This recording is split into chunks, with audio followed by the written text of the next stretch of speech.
TLDR, like too long, didn't read. Never mind. Welcome back to my Reddit page. Hello, everyone. This is a very special episode of Courtesy Flush, number 4. Let's get it, y'all. So this is a very special guest, probably the most special we've had so far. Not to, make any of the other guests feel inferior, but we have an actual professional on today. Hello, everyone. It's a pleasure to be here. Thank you for having me. So the title is No Cap. We have been friends for a very long time, and you're a whole-ass therapist now. Yeah. So I've been a therapist for about a year now. I'm a registered psychotherapist qualifying. And I guess today I'm here to discuss all the therapy things, from green flags, red flags, boundaries, attachment styles, personality disorders, which is my specialty with borderline. And so, yeah, I'm here to spread the word of therapy. God bless. God bless. God bless.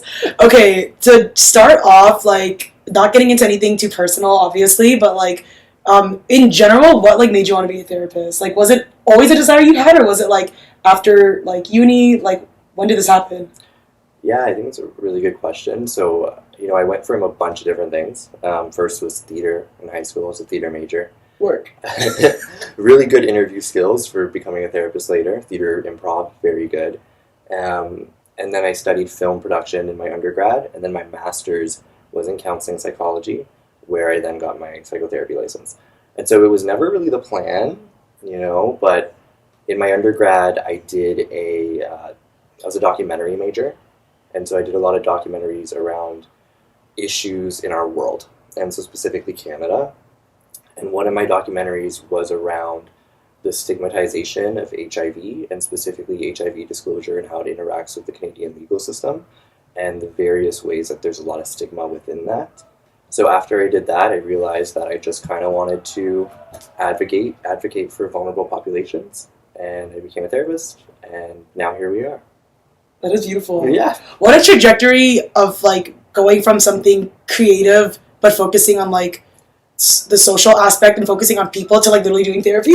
Yeah. And I mean, what a journey it's been. That's so amazing. Okay, we're gonna just get into it. I've as always many questions prepared, so we're gonna try to get through these. So okay, number 1. So I want to talk first. Should we go green flags, yellow flags, or red flags in a therapist? What should be first? Let's go with the red flags. Okay. Yeah. So I would say red flags in a therapist can look like maybe a bit too much self-disclosure. I like to self-disclose. I'm very relational. I love to connect with my clients, but I will not self-disclose anything that is not beneficial, does not match the conversation we're talking, and most importantly, I won't self-disclose anything in which I haven't processed myself.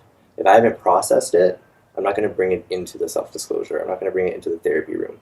So I kind of make sure I only self-disclose things that are things I've done my own work through and that do relate and can benefit the client. So I would say too much self-disclosure. Right. Does that mean you processing something that's a subjective experience, or do you mean processing something in a medical, intellectual way? I would say honestly both. When I say process, I'm saying something in which doesn't evoke repressed emotions in me. Something I'm very aware of, consciously aware. I think other red flags can include cancellations. If your therapist is canceling a lot. That's so crazy. Yeah. That's what happens is coming really late, or maybe giving you direct advice. Now, suggestions are a different thing than saying you need to do this, and you need to leave your partner, right? Would you say that's more in the realm of life coaching, where they give you that advice? Yeah. Okay. Yeah. I would, and in the same regard, don't get me wrong, me saying you need to leave your partner, maybe in regards to a relationship with a client I've had for years and who is in an abusive relationship, is much different than me saying to someone completely new, and I'm still getting to know, you need to do this because this, right? Mostly with clients, it's if we're deciding this, let's look at the potential consequences of this. Okay. So there's some red flags that really come up, and everyone should be checking if their therapist is licensed. So, if you're in Canada, make sure that your therapists are licensed with a regulatory board, and that is a go-to. I don't think people know that, but your therapist should be part of the Ontario Canadian Social Workers, or they should be a part of CRPO. The pro Anna girlies, they could be very supportive, but it does not mean they're qualified to help you. Know what you're getting into. Make sure they're not saying they're therapists and they're life coaches. Right? Yes. Know who you're working with. Can I tell you something personal that, like, about, like, the red flag issue? Because, like, okay, so, like, my first therapist definitely probably was licensed because it was through, like, the university that I went to, like, those services. So, like, obviously they probably were, like, qualified, but, like, and I know that they have a really big workload and there's a lot of clients because it's, like, a university. And, like, I'm just wondering because, like, the feedback that I got was, oh, you don't need therapy. And that idea of, like, needing therapy, like, it did deter me from doing therapy for, like, 2 or 3 years after that. Or maybe 4, actually, fuck. Like, wow. Yeah. Again, in the direction of telling you what to do, right? Which is you don't need therapy. Essentially, don't be here, right? Which is not their place. And I think we can mutually agree that everyone can benefit from therapy, whether you're in a crisis or not, right? Yeah. There's a lot of deep work you can do, even just without being in a crisis, nothing going on. Some of the deepest sessions are my clients who come in, they're like, oh, I don't feel like I needed therapy today. And then we leave and, they might be crying a little bit. Yes. There's always work to be done. That happened to me so much. It's like, oh, it's going to be chill. I don't have shit to talk about, but like... No, your therapist will get you there. Yes. Yeah, 100%. So what is... Okay, I don't even know what a yellow flag would, like, look like. Yeah. It's much easier to comment on, like, the greens. Yeah. Right? Yeah. I think with the green flags, we love a therapist who is still doing trainings, right? We love a therapist who's continuing their education, right? We love a therapist who use appropriate, comfortable language with their clients, right? Not stigmatizing language. And we love a therapist who we can relate to. Yeah. Right? Like a green flag is a therapist who makes the effort to connect with you, make you feel safe and comfortable through their words, their actions, physically and verbally, right? One who creates a really safe space. But I do want to emphasize that I feel like the continuing education part is a big emphasis. Like, you want a therapist who doesn't think they know everything. Yeah. Right? We don't know everything. That did make me feel safe about... So after that experience, I did kind of have, like, a better experience with therapy the second time, because he was like, oh, I'm actively doing, like, groups with people to work on anger and stuff. He, like, made it a point when we were doing, like, the audition or, like, the interview process first to, like, say that he's still working on his own shit and is, like, still, like, doing things actively to, like, as a therapist to work on himself and, like, continue his education. I don't know if it was, like, in a sort of, like, strict, like, academic way, but even just saying that, I was like, okay, this is, like, closer to the one. And you hit a really good point right there, like, consultations, the little interview process. Yeah. So important. So important. A green flag therapist, like, has a good consultation, will offer you a consultation. A nice free consultation is amazing. Yes. Right? Really get to know them. That's also a green flag. You need to know if you're a good fit. We're not great fits for everyone. Yes. The compatibility is so important. So important. Definitely. And I know we'll get into it later about the therapeutic relationship, so, like, I'll hold off on that. But yeah, the relationship is the number one indicator of therapy going well. Yes. Okay, so, like, that literally leads into the next question about, like, it's so hard because of, like, when you're going into therapy, especially if it's, like, you're having a corrective experience or, like, it's something new, and, like, you don't have clear markers, like, going to the gym of, like, I'm hitting this weight, I know I'm improving, or, like, increasing in a certain class, but, like, so how long would you say it takes in general for therapy to work? Like, when do you know? Oh, I love this question. Okay, before we go there, I think we should pause. We're gonna... also, apologies, audience. I'm very sick. We've been trying to do this for a while now. I still sound like Lindsay Lohan, just like the last couple podcasts. So when I'm saying pause, I'm like, I need to cough. But also, we've been trying to give this to you guys for a while. And unfortunately, I'm sick, but we're pulling through. Oh. We're back. We're back. Great break. Great break. Good adjustments. Good coughing break. Yes. Okay, so we just, like, sort of wrapped up that idea of, like, how long it takes for therapy to work. So, like, what instigates those feelings of when people say that therapy doesn't work? Like, why does it feel like this for a lot of people, especially that are doing therapy for the first time? I think there are a lot of reasons that I'm going to wrap around one concept called resistance. And so I am mainly a psychodynamic therapist, not necessarily completely Freudian. Psychoanalytic is very Freudian. Psychodynamic is a lot of the also people that came after Freud, so Adler and such. Yeah. So, just saying, like, there's going to be a lot of hate against Freud, which, like, anyways, different topic. But I call it resistance, and so resistance can be anything that kind of stops therapeutic change. That can be from a mismatch in personalities in the relationship. And it can also be something that's unconscious in the client, like maybe they have a part of them that actually doesn't want to improve, right? That could be resistance. But that's not purely Freudian, right? Is that like generally accepted by... Yeah, the Freudian part of this is, I would say, the term resistance and where it's come from, being Freud. Okay. And then being like unconscious motivations, which is very Freudian. But it could be a mismatch in the relationship. It could be, sometimes people come in and they're thinking it's going to be an easy fix. It's going to be a quick fix, right? Which can be very unrealistic. I think media can portray it like that as well. Like they don't know how many sessions actually go into it. Yeah. And then there's like real economic factors, like our economical crisis, and clients unable to afford therapy, right? And how often they can go to therapy. I think sometimes clients come in and they're like, I want to do once a month, and I'm like, great. But then once a month we play catch up, and we don't really form a relationship, which is the most important part. So what can we do in the meantime to bump it up, whether that's sliding scale and such? So I feel like in answering this question, I went a bunch of different directions, literally spoke about Freud, but there can be a lot of reasons, resistance, whether that's in their power or not, whether that's conscious or unconscious, but yeah, resistance. Do you think that there's been, like, how common is this? Like, when you get a client, are you expecting right away that, like, there will be that resistance? Or, like, what is, like, the pattern that you see? Or, like, what is the expectation you have going in regarding this?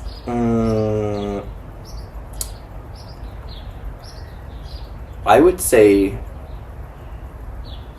I almost want to say like 90% of the time I've seen resistance in clients, because it's not necessarily at the start as well, right? Therapy shifts, the conversation shifts, the goals shift.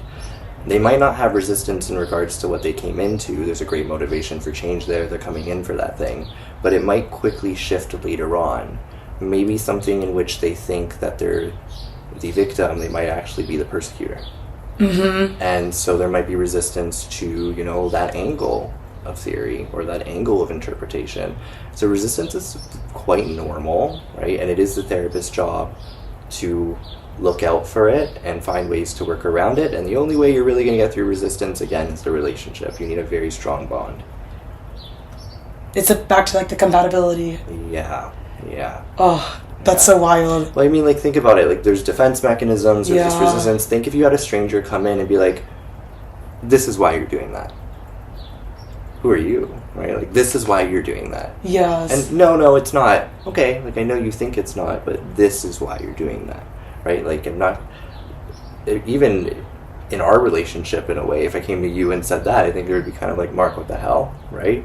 So a really strong relationship in order to kind of implement these like little seeds with clients around like the reality of things.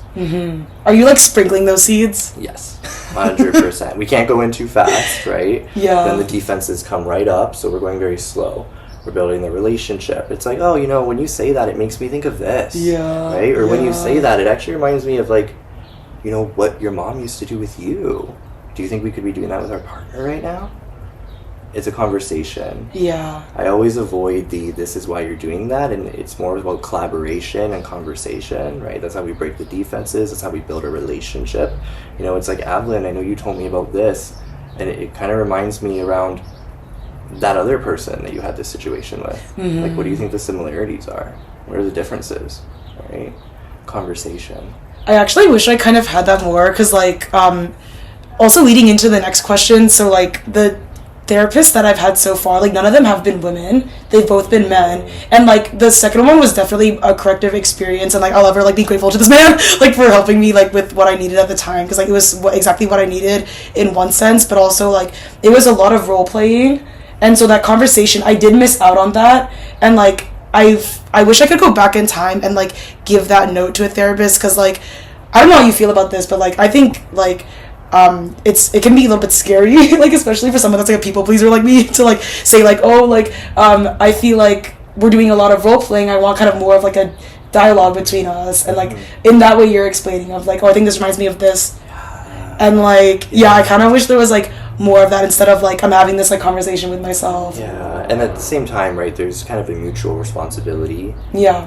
It sounds like maybe you did have a strong relationship with this person, but you noticed your people pleaser came out, right? Yeah. And I would hope that maybe your therapist did, or maybe further down the road they would, but maybe they would ask you the question like, hey, and this would be when we're not in a crisis, right? When things are going a little more smoothly, I would come around and I would be like, hey, is there anything you wish I would ask you? Or is there anything like you wish we did more of here? Like, is there anything you've been maybe wanting me to ask you? There's a session topic right there when a client comes in. I feel so seen when you ask me that question. It's like, oh my god. A client comes in, I got nothing going on. Okay, well, is there anything maybe in the past you've wished I asked you? Right? And it's a great starter right there. Or even like if we've talked about you being a people pleaser, I'm going to ask, do you feel that comes out here with me? Mm-hmm. That's like why therapy can be like so special, because like you get to actually have that space to do that. But like, what do you think about the role of gender in therapy in terms of your therapist? Yeah. So remember psychodynamic, and so I'll get into that again. I think when we're talking about gender, there are a large range of reasons as to why people are going to pick specific genders. Okay, we have culturally as well. Mm-hmm. Okay, religion. Here's the thing. I think people are free to choose whichever gender therapist they want. Now, if you maybe have had an experience, this is my example. Let's say you've had an experience, and for the viewers at home, we're getting into a little vulnerable, possible triggering conversation now. Let's say you've experienced an assault, and let's say by an assault by someone assigned male at birth. Mm-hmm. Right? You're going to go to therapy, and it's likely that you may not want to work with an assigned male at birth. That's fine, right? Because that could be really triggering for you. Yeah. Psychodynamically, though, I would actually encourage you to work with a male therapist. And the reason being is that if you have not had a healthy experience with a man, your father, someone who has abused you, assaulted you, this is your corrective experience. This is your opportunity to get into a therapeutic relationship with a man who is there and is going to enforce boundaries, create safety, and work on your relationship together. And that is going to actively help you unconsciously change the view of your assault or your father or the way you may view men in the world in general. This corrective experience. So gender is actually really important. I would say like it's interesting thinking about that because it's important, but would you say like to have that corrective experience, like is there a certain set of criteria you need in order for that to happen? Or actually, could you explain what that is? Like you kind of did already, but like in just like in a very short way, like what is a corrective experience in therapy? Oh, in a short way, I would say a corrective experience is one in which you are going back and changing the emotional responses to a pre-existing event in the present.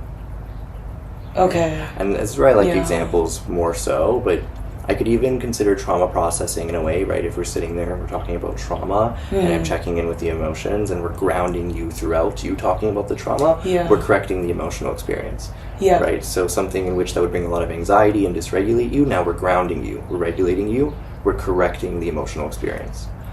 Can that look like something where like because I've had a therapist and that I think this was kind of a corrective experience for me regarding therapy, where like pinpointing like somatically or whatever, like where was the feeling, so it's like is it in your chest, is it in your like throat, like your stomach, like, and just like he'd be like, oh, like hold that there and like cry, and like that really did help me a lot, even though it's like a lot of work. It's like physically so taxing. But would that be an example of something that's, but it's not like intellectual, it's just like almost like a yoga that's like really crazy? It's a very somatic experience, and I think I try to stray away from such strong statements. Actually, do I? Because I think I've said a lot in this, but no, not at all. You're doing so good. I would say that if your therapist is not doing the somatic work with you, if your therapist is not actively asking you, where do you feel that? What are you feeling right now as we talk about that? They may need more training. It's like no aftercare. The somatic piece is so important to therapy, especially if we have clients come in and they're intellectualizers, they love to think a lot, and they literally have no idea what happens in their body. Then how are we supposed to know what we're actually feeling, right? How are we supposed to know when we're triggered, and how are we supposed to know when we get out of trauma responses and out of triggers? Well, it comes from the body, That could be something that maybe explains resistance in some people, is like therapists that they're like 3/4 of the way to having the corrective experience, but there's that lack of like aftercare, and that could be so like... Yeah, definitely. Oof. There are so many components to good therapy, like, and again, this is just me, but for good therapy for me is skills for corrective experiences as well, like new skills for you to practice in relationships or on your own, you know, targeting whatever might be happening, self-harm, suicidality, relationship issues. But then the reason I love psychodynamic is like also understanding why you behave the way you behave. Right? Why do we act the way we act? Because I think to change a behavior, you know, we can use CBT, DBT, these modalities, these new behaviors, yes. But I think to change a behavior, we actually have to understand where it comes from and why we behave that way. Yes.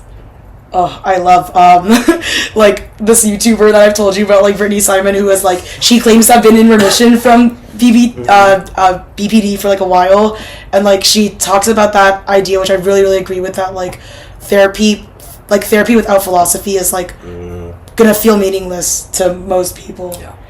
But, like, okay, so, this might, we're gonna see how this question goes, but, like, as a therapist, how do you know... Because as a teacher, like, there are benchmarks for if I'm getting better. Like, I know, as an example, like, if I'm, like, putting answers into my students' mouths versus having them come up with the answers on their own, or, like, having my students explain grammar concepts and ideas to each other, like, I know that if I'm able to give them space to be kind of the teacher in that moment, like, I'm doing kind of my part as, like, a teacher in my job. Like, how do you know as a therapist, like, if you're improving on being a therapist? I say two different ways, like, why your client's coming back, right? Now, I'm going to be this is where I'll self-disclose a bit. When I first became a therapist a year ago, I was like, how do I know if I'm doing a good job? Like, how do I literally know if I'm doing what's right? No one's seeing these sessions but me and my client. Like, how do I know? What if I'm actually causing a harm? Right? That's such a crazy thing to think about, actually. Yeah, that, like, it's only y'all, like, it's just you two. Right? It's just us two. Like, no one's gonna know. I have a supervisor, of course, and I have notes. Yes. But, so I kept asking. I remember asking my supervisor so many times, like, what is my job sometimes? Like, what am I doing here? And the answer I kind of came up with is if your client keeps coming back, you're doing good. If you're not doing anything unethical, right? We're not causing harm, like literal harm to our clients by saying, go do that, right? Or touching our clients or breaking their boundaries, asking to hang out with them. If we're not doing anything severely unethical, we're likely doing a good job. They keep coming back. Now, doing a good job can be different from excelling. I think what makes a therapist know that they're doing good is the trainings. It's one of the reasons I chose this field. You're dedicating yourself to knowledge. Things are changing all the time. You are dedicating yourself to knowledge. Always, and I love it. Every new client is a new book, right? You get a new client. Everyone's so different. I got to go read a book about this now, right? I talked to a client, you know, and the ways that maybe bipolar looks like for them as a mom, right? So not just like as a teenager, as a mom now. Well, I'm going to go read a book about what it's like being a mom holding bipolar. How does that impact the children? So you're expanding, and you need to know that. I think that's what makes a therapist good, and that's how you know you're good. You care enough to really go and research for your clients. Do you think because, like, I've known you for a while, like, I know you're, like, a good problem solver, and I know, like, you love a good little puzzle, like, do you think you're ever going to get bored of therapy, or you're never, because it's, like, it's a new book every time? Like... New book every time. No, I don't think I could. It's amazing. I don't think I could. No, I don't think I could. I'm not going to get bored of it. It can be hard. It can be really hard. Yes. Right? Like, on so many different aspects, you're working with people's lives. You form deep, meaningful connections with people. Sometimes they only have you. Yeah. And at the same time, then there's the harder component of, reading all those books. And then finding out things and having to introduce it to your clients when they're ready and knowing when the right time is, and et cetera, et cetera. So it is hard, but it's worth it. Isn't it kind of, like, humbling and comforting that, like, there's no real, like, platonic ideal of what a therapist or a teacher should be. Like, even all these, like, philosophers and people we study have, like, their problems, and, like, we're so, like, mentally deranged, some of them. So, like, but it is kind of comforting knowing that, like, you're always kind of a student while you're, like, just getting stronger. Like, that's so beautiful. 100%. It is. Yeah, I kind of like what I said earlier, and I like when you emphasized it. Yeah, you're dedicating yourself to knowledge in this field. That's so great. And that's, like, literally the right attitude to have, like, for real. Yeah. Like, oh, if you were not my friend, I wish you were my therapist. Fuck. Oh, my God. But, like, okay, so that pursuit of knowledge, like, can be really tricky, because I am not on TikTok personally, but, like, I am, like, very aware of, like, subcultures, and, like, even, like, for autoimmune things, or, like, things that are really hard, like, mental health, things that are kind of invisible, like, seeking self-diagnoses, I don't want to moralize here. Like, I don't think that's, like, 100% wrong, but, like, it could definitely probably become unethical. Like, it's so difficult to, even, like, when I was, like, in therapy and stuff, like, thinking about, oh, like, if you want to meet the criteria for, like, borderline, like, you have to have, like, X amount of traits, and I would be so, like, fixated on trying to, like, know what was happening, and then, like, my therapist at the time was like, oh, I am, like, a psychologist, not a psychiatrist, so if you want that diagnosis, you can go get it, but, like, the focus is not on the label, which might be comforting to, like, having that label might be comforting to people, but for me, I'm actually very grateful that he said that, and didn't push any of that on me. But, like, what do you think about self-diagnosing? Is it objectively bad? I think so first off, I want to say, like, I do like what your psychologist said, right, that we are treating the symptoms. Right? I think some certain diagnoses can hold a large amount of stigma, and almost can be more dangerous sometimes for certain clients, especially when we get into ones like borderline. Unfortunately, there's a huge amount of stigma towards it. Now, in regards to self-diagnosing, is it not great? Yes. Is it wrong and bad? Well, I think we should really be asking, like, why do AFAB people go so misdiagnosed or undiagnosed in our medical healthcare system? Mm-hmm. Why do women of color commonly get told that their pain is invalid by doctors, and there's actual research studies done, right? Like, when there's a real situation out there, such as these vulnerable populations that go unseen, they have to advocate for themselves. So I don't think self-diagnosis is a bad thing. Go in there and hold all your reasons as to why you feel you have a diagnosis. It's much different than self-treating, right? Okay. If we're getting to areas now where we're self-treating, we're like, I have this, and so I'm going to do this. I'm going to try to get this medication. I'm going to go to this retreat or this group. That's very different, right? Self-diagnosing is much different than self-treating. It's also so difficult because the language around it can be so hard. Like, okay, this is, like, not a medical, like, diagnosis or, like, anything, but, like, did you watch that, like, Twin Flames documentary on Netflix? I did not. Oh my God. But, like, okay, the idea, okay, it's kind of like a cult, but, like, it's interesting because, oh my God, this, like, can be a whole tangent, but, like, because they're, like, basically, like, in my view, sort of just, like, really romantic people that are, like, yearning for others, and they find this, like, community of, like, oh, like, I'm gonna cast you as, like, my twin flame, and then it devolves into, like, because it was a cult designed by, like, this, like, really deranged, like, couple, and, like, it ends up devolving into, like, because there wasn't enough, like, because it was mostly heterosexual women, and because there weren't enough heterosexual men in the cult, they, like, basically coerced these straight women to, like, transition into being men, so they would couple off, and so they could say, oh, the twin flames, like, cult ideology is, like, working. Like, this is proof that it works. Which is, like, a very extreme example, and it's not quite, like, self-diagnosing, but it is, like, this idea of, like, not in a medical way, but, like, trying to treat something on your own. Exactly. With people that are, like, very exploitative. Yeah, and I mean, also, I think there can be a full podcast on that alone. Yes. Okay, even in therapy, right? Like, when does an emotion actually become an issue? When we act on the emotion, when it's impulsive, when it's not planned out. Yup. Like, have your emotions for sure. Yes. When we start impulsively acting on our emotions, when we behave on those emotions, that's typically when we have consequences, and that's when an emotion becomes something more negative. The self-diagnosis piece, I feel, is, like, similar to that. So you have this belief system, you can go and you can advocate for yourself, and that's much different than taking this diagnosis, now acting on it completely differently and changing your life around it without actually having someone assist you in that. Yes. Right? So it reminds me of the same thing, like, hand in hand there. Yes. Wow, that's so interesting. Like, because maybe some people are able to like catch themselves and like able to accurately like confirm that like I have this like autoimmune disorder. I do have like borderline. Like, so maybe I do believe some people do know themselves to do that, but it's like it seems like such a gamble when you're thinking about treatment options. Like, I once heard this therapist say, it's a little off topic, and I don't know quite yet how I feel about it. I felt one way, and then I talked to my supervisor, where when we start self-diagnosing, especially labels such as borderline, that we unconsciously start to act that way. We start to look into it, we start to read, the symptoms, the traits, and we're like, oh, that's me, that's me. And we may unconsciously start to actually act as that diagnosis because we're already, labeling it as ourselves. So that's how I felt. And I talked to my supervisor. I don't know, we can leave this up to the audience. This is going to be like the comment section.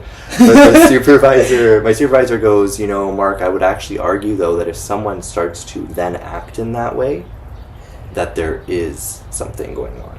It's like the chicken and the egg. Did I plant that seed inside myself, or was that seed already planted? Yeah, literally. So I thought that was interesting, right? So that's when I thought self-diagnosis was really a bad thing, different time of my career, and then, she said that, and I was like, oh, good point. Like, yeah. Wow, that's interesting. Actually, you know what? People watching this, I'm sure know what secure, avoidant, and anxious is. So I'm gonna skip over like defining that label. Like, I want to know, does everybody fall into that label of anxious, avoidant, or secure attachment?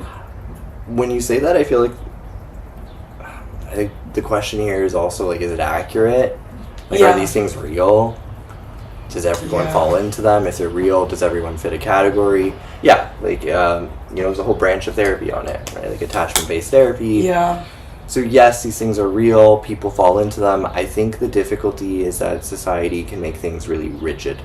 And so what I would argue is that when we're talking about these sort of attachment styles, yes, they are real, but I think people don't realize that they're not just one, and that they're going to change depending on situations and the people we are dating and the other person's attachment style. Like, just because you're anxious doesn't mean you will always be anxious. Yes. Just because you're anxious doesn't mean every situation will make you anxious. I'm sure there's going to be situations that piss you off, and you're going to be an avoidant. Right? So maybe like 80% of the time you're anxious, but we got our triggers. Yes. Right? So 20% of the time you might be very avoidant. Yes. Right? And maybe there are some things that you're actually going to be secure. We don't know. Yeah. And there's a lot of stigma attached to all of these. So yeah, I do think it's real, and I do think that everyone can fall into them depending on the context. Okay. Yeah.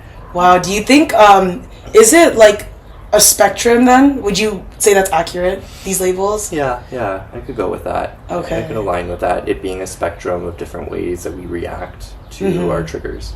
Wow. Okay, that's interesting, because I know that there's like that other category that's like anxious avoidant. Yeah, even anxious avoidant, like you have the 2 in 1, right? You got the 2 in 1! That you won the lottery! Attachment, oh my god. Wow, yeah, so I definitely... Oh, this is too hot. This tea is too hot. But yeah, I definitely This tea is too hot. This tea is too... This is where we're going to get come at. This is where people might attack us. It's going to boil right now, because this next question is, can a relationship between an avoidant and anxious attachment style work? Because we often seek each other out. Yes, it can work. I don't think our partner triggering us is a bad thing. I actually think it allows a great opportunity for you for self-discovery. Yeah. And if you can work through it, that's what makes a healthy relationship. It's not whether your partner's triggering you, depending on the context, right? But if you can work through those triggers together and find a way to communicate. Again, kind of like the therapeutic relationship, that relationship with a partner that you may have never had before, where you can build new behaviors with them, is one that is going to assist you in changing your attachment style. Yes. So that's interesting, because like I feel like maybe like canonically, or like in like armchair psychology, like pop culture, people associate borderline personality disorder with like anxious attachment styles, but this is like not true. Like all the time, it's not like, as you said, it's not black and white. Like, so there's so many questions to go off with. First of all, okay, because we already have referenced it, so like what exactly is borderline personality disorder? And I mean like is it something that is like onset by like hereditary plus childhood trauma? Yeah. So, borderline personality disorder, so complex. So with borderline personality disorder, we can acknowledge that there's a genetic component, but it still has to be activated, right? So it's supposed to be activated through the trauma. So it's both. What is it is a larger question. I think we have to talk about what a normal personality is versus a disordered personality before even getting there. So according to the DSM, what is a normal personality? Well, it's someone that's flexible. It's someone that can adapt for success. Right? We live in a world where we have to adapt to environments. We have to adapt to work culture. We have to adapt to change in the world. If we're not able to adapt to that, we lead to something that is disordered. And so what a normal personality is someone who is flexible, can resolve, can problem solve, right? Because they can adapt. What a disordered is the exact opposite. It's something that's very rigid, right? It's someone who is rigid in their ways. I like the Albert Einstein quote, we can't keep doing the same things that don't work and expecting the same results. Yeah. That's the definition of insanity. Yeah, okay. So when we talk about disordered personality, it's those who keep doing those things, right? Who are very rigid in their ways of doing things that do not work. Now we're getting into disorder. Yes. What borderline personality disorder is, it's going to be a little lecture, you might find it interesting, is borderline personality at the core is an unstable self-image, a sense of self, which then this person will use other people, substances, things to complete that sense of self.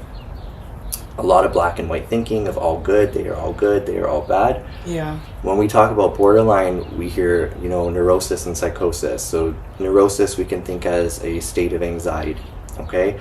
Overwhelming anxiety. And psychosis being an alteration of reality that is not true. With borderline, you will find that the individual will get anxious and they will take that emotion and they will create a story from it without it letting it be an emotion. So the anxiety then alters the reality. They're not in reality. Yes. The anxiety is so strong with their partner that they're like, you're going to leave me. Yeah. Right? Or it's going to be the opposite. You're going to hurt me. Right? Yeah. The anxiety creates a reality that's not true. It turns them into psychosis. So it was a very long way of explaining what borderline personality disorder is. If you have any questions, I know that was a lot. This is so interesting because, if you look at psychosis, in media and the way it's usually talked about, it is portrayed as, if anybody has seen the show Shameless, okay, with, Ian, the character that has bipolar disorder, which is a mood disorder, but we're talking about borderline, which is a personality disorder, but, psychosis can occur in both. Is this correct? Yes. But, the way that psychosis is usually portrayed, it looks like a complete break from reality in the sense of not being able to having almost hallucinations, auditory hallucinations, visual hallucinations. But is that the kind of psychosis you're talking about with borderline? No, psychosis, we can also view this as a spectrum. You can be in psychosis and know you are in psychosis. You can. So I will have clients maybe come in and say, after a lot of work we've done, right? Yeah. They will come in and say, I think my neighbor's spying on me. I think that they've rigged my phones.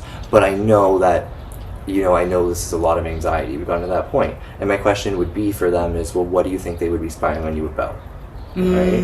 Yeah. Now, so to answer your question, though, you can be in psychosis. It could be a spectrum without it being full-fledged. No, we can be aware that we're kind of having this psychosis, this alternation of reality that may not be true. Okay. Wait, okay, what? Okay, because I'm so curious from the criteria perspective. So if I'm having because there's this idea of favorite persons, but I'm not even gonna hold on to that label right now. So if you're just having say you have borderline and you're having a conversation or argument with somebody and you are interpreting something that is seems nonchalant, non-threatening, it's actually wasn't intentionally trying to harm somebody, but you perceive it as harmful, and then you're rationalizing it in a way of you are trying to harm me. Would this be considered psychosis? Well, that's a good question. I almost even don't want to answer that. And it's hard to answer. No, it's just that when you say that, I think less about the psychosis aspect, right, and more about the rigidity again of the black and white. You are trying to hurt me, right? There's no flexibility in anything you just said. Yeah. There's no gray area. It's so black and white. It's all or nothing, right? And that's the rigid component of a personality disorder. That's the rigid component of borderline personality disorder, right? It's the black and white. Now, is that psychosis? It ranges. Like, again, like, I've worked with people and I've heard stories in which, you know, they get out of a relationship, and by they I mean the person. I don't want to refer to people as just borderline, so people with borderline personality disorder. Yeah. They get out of a relationship and they think that person is stalking them for years, which is not the truth, you know, actually, you know, not the truth. Very investigated, police investigated is not the truth, but they're stuck in this reality, right? And that's more if we're deep into psychosis there. So yeah, I apologize, I can't really answer the initial question as to, you know, if the perception of someone attacking you is psychosis. I would say more so, again, you know, we're taking this feeling and we're creating a narrative and it's rigid. Yes. No, actually, that, like, I think that does answer it in a real way. Like, even, like, the attachment you could have to your own disorder, or the attachment you could have to, like, these kind of labels, but at the end of the day, like, the key thing, like, being rigidity does seem like, because that would probably be the biggest obstacle into getting treatment. Yeah, and you'll notice, right? Like, maybe we fight with a partner and then an hour later we're able to take a step back, you know, and we're able to say, okay, I'm ready to talk. You'll find when someone holds borderline personality disorder, they go between these, like, 3 stages of victim, persecutor, and rescuer. And so it'll be like, no, you're attacking me, I'm a victim, right? And then an hour later, they might completely forgive, right? Mm-hmm. There's a tough middle area there that doesn't get acknowledged. We just go from this black and white of all good and all bad. You were all bad, and maybe now I'm all bad. Yeah. Or we're both all good, right? Yeah. Wow. I'm wondering, is quiet borderline, that I've just seen this on the internet, like, is that an official diagnosis? So, okay, first off, everyone, I'm not a psychiatrist, and so when we're talking about things related to DSM or diagnoses specifically, remember that I'm talking as a therapist who's done training and such things, but I'm not a psychiatrist, so still take my words with a grain of salt. I didn't even hear of this term quiet borderline until we reviewed these questions. Really? Wait, that's so wild. I know, I'd never heard of this in my life, because it wouldn't be in trainings, right? Like, this is. I literally read that, like, on, like, I think Tumblr and, like, Reddit. Yeah, on, like, the BPD subreddit. This is not something that's in the DSMs, and okay. Also, like, that's good to know. I work with a lot of older population who hold this diagnosis, and so maybe it's something in the newer generation. Mm-hmm. I don't know. I had never heard of this. Now, from my research, so let's make this a discussion because I could be wrong. A quiet borderline is someone who maybe doesn't externalize the episodes. The way that I've heard it described is, like, two ways. So quiet borderline or, like, high functioning borderline, which also I don't know if that's, like, a real term or if that's just like a TikTok term, like, I'm not sure, but, like, the way I've heard it described by people that claim to have it is, like, yeah, so instead of, like trying to, as an example, like, control another person or, like, demand things of another person, they will, like, self-harm themselves instead. So that's just borderline. Yeah. Yeah, either way, if it... So from what I read, I saw something like, usually they attack what would be an episode towards someone else and be external, then becomes internal, we attack ourselves. So is it self-harm or shame? But that's just borderline, that is a part of the diagnosis. The impulsive behaviors, whether it be self-harm or drug usage to feel or to numb, right? Mm-hmm. The rigidity.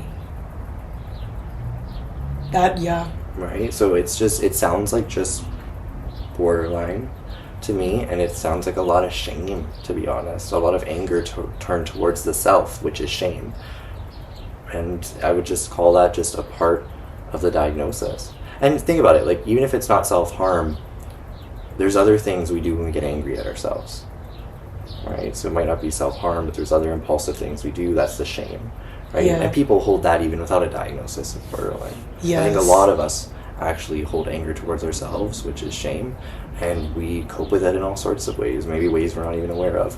But with someone who holds borderline, those typically tend to be big ways. Think of them like dramas, like big ways. It's like block, block, block, self-harm, self-harm, self-harm, drink, drink, drink. They're big ways to cope with those feelings of shame. It's actually interesting because when you bring up that idea of like the rigidity and like when something becomes disordered, you see it like in big ways, like negatively impacting your life. I was thinking about addiction because like, you know, like many things like are drugs, like caffeine is a drug, like but it's interesting thinking about like or like even like love and like sex addiction, like it's not inherently that like caffeine or drugs or like sex is like inherently bad, at least just like my belief, but like it can be disordered when like you see it negatively impacting your life in like a really big way. Yeah, it's a really good point, right? Like there are some people who don't, it's so multifaceted. There's some people who don't even believe sex addiction is a thing. Yeah, that's crazy. Right? Or that porn addiction is a thing. Yeah. The way I view it is very similar to you. It's really when it starts impacting our lives, especially in a maladaptive way, like our friendships, our social lives, our atmospheres, right? The rigidity, yeah, I really like that connection to the rigid behavior. Mm-hmm. And that, the rigid behavior is what tends to start making it abuse. Yes. Good point. Yes. Yeah.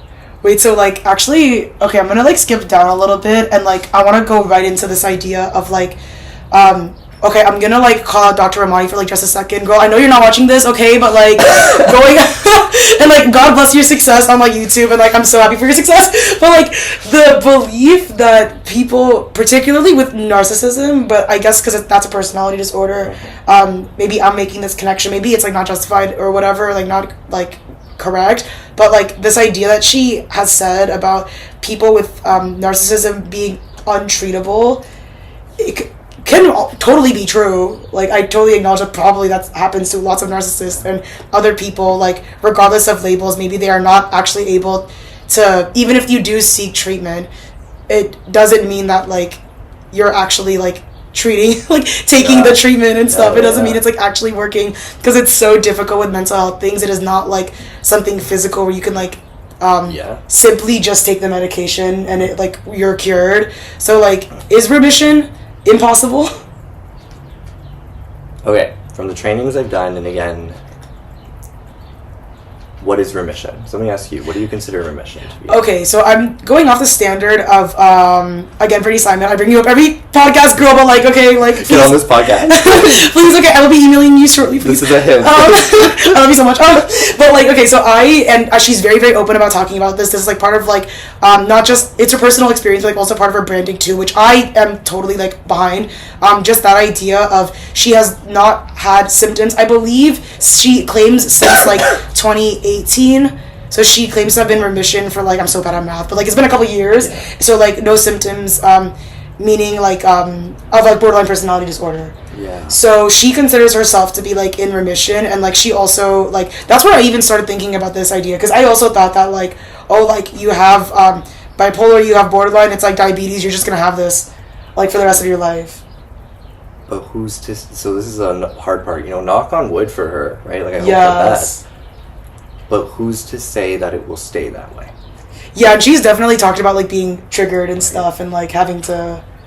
Okay, we need to understand that bipolar also isn't even in this category. We have Axis 1 and we have Axis 2, okay? I think you're going to find this very interesting. Please stay with me. Axis 1 are things that are like symptoms. So depression, anxiety, bipolar, okay?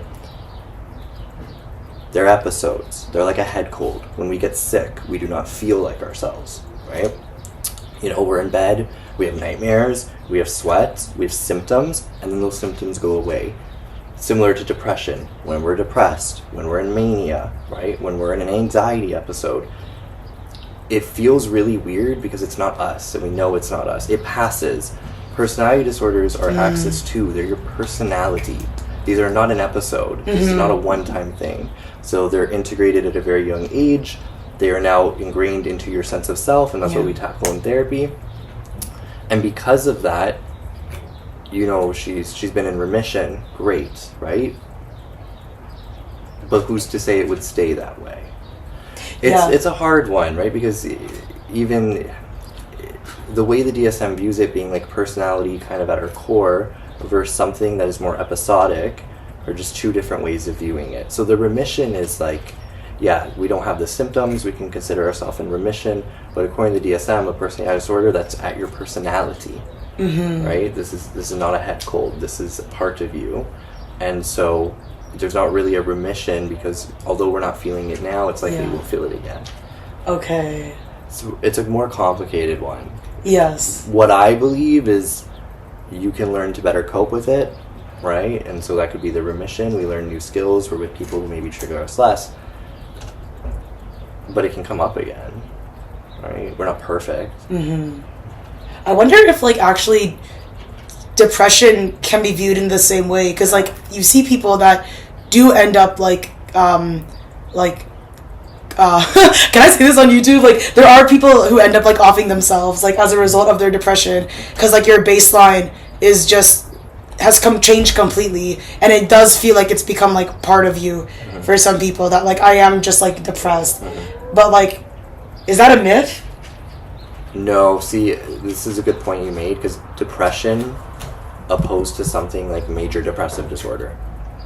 Okay. Right? And this is why it's so complicated in the DSM. So from a DSM standpoint, it's very different, like depression versus major depressive disorder, right? Or dysthymia, which is like now we're in stage 2, axis 2. Very, very many differences. Yes. Because, especially being trauma-based as well, so, like, if remission if it is considered to be the stage at where you don't meet the criteria for borderline anymore, are you saying that, would that be enough to be considered you're in remission? Yeah. Is that possible? Yeah, but dormant, maybe. Yeah, remission, but not fully cured, right? You're not fully treated, or what's it called? Not cured. Cured. Yeah. This one's a harder one.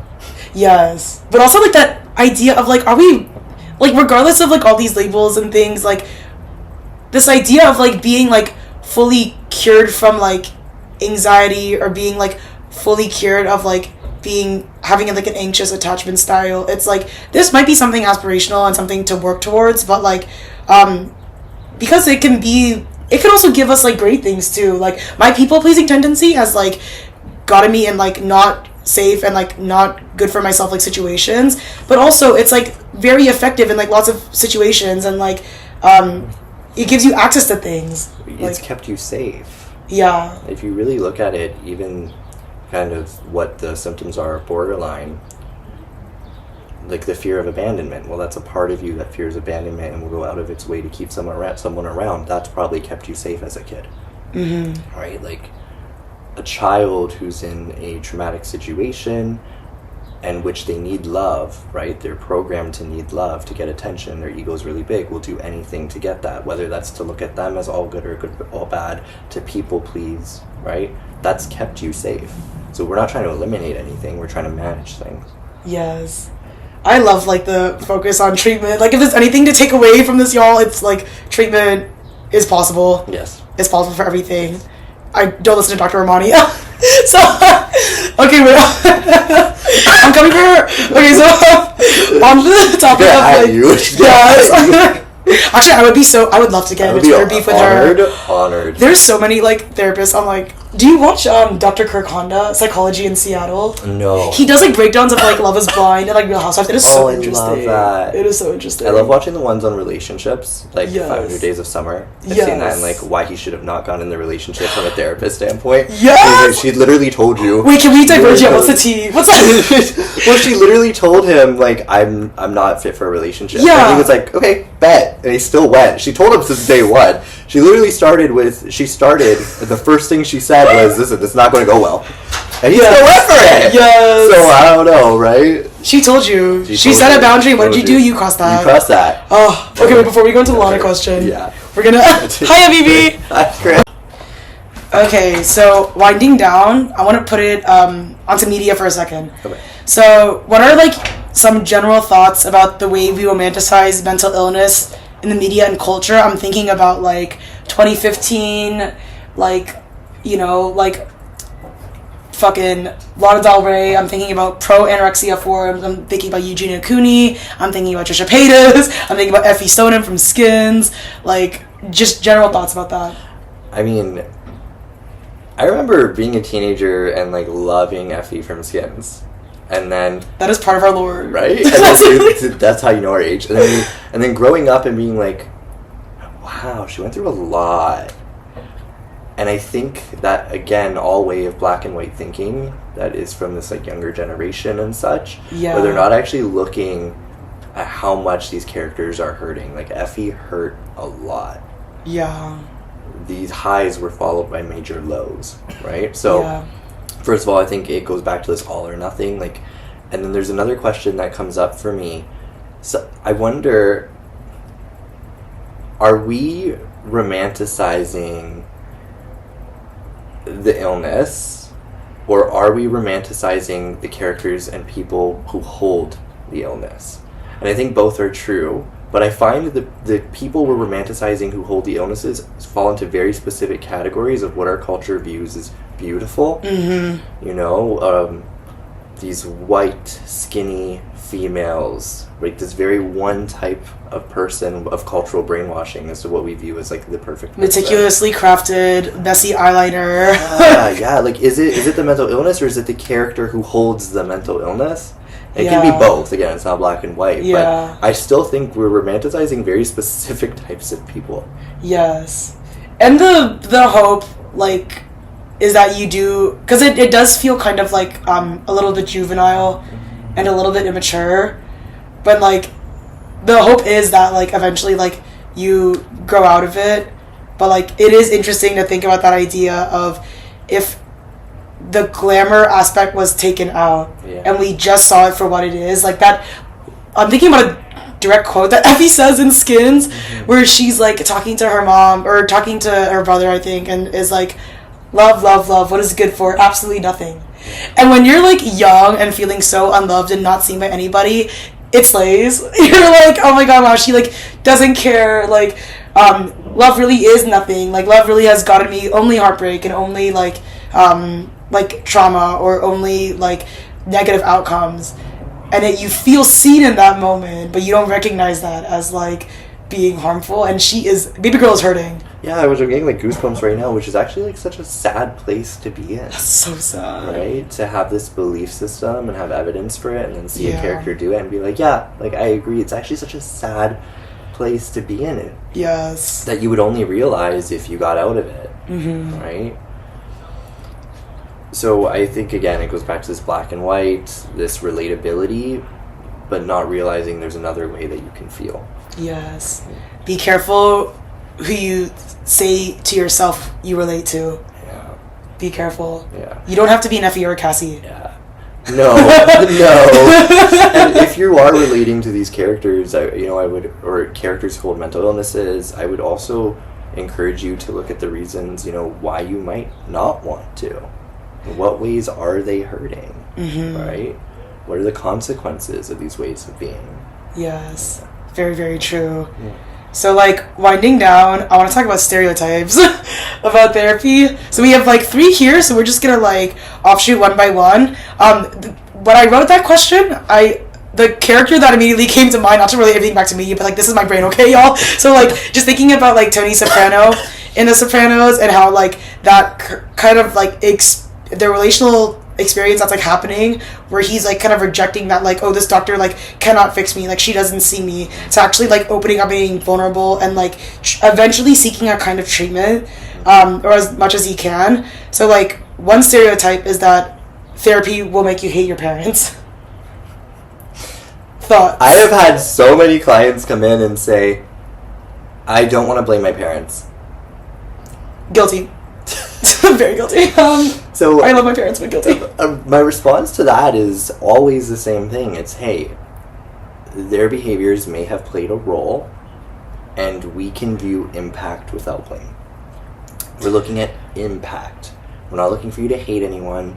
We're not telling you to go have any conversations. Mm-hmm. What we're doing here is leading with curiosity and noticing that we can see impact without shaming or blaming anyone. Wow. Yes, and if you have a therapist where you feel like that might be it. Back to like the incompatibility of that relationship. Yeah. If your therapist is maybe pushing that and saying, you should hate your parents. Yes. Impact.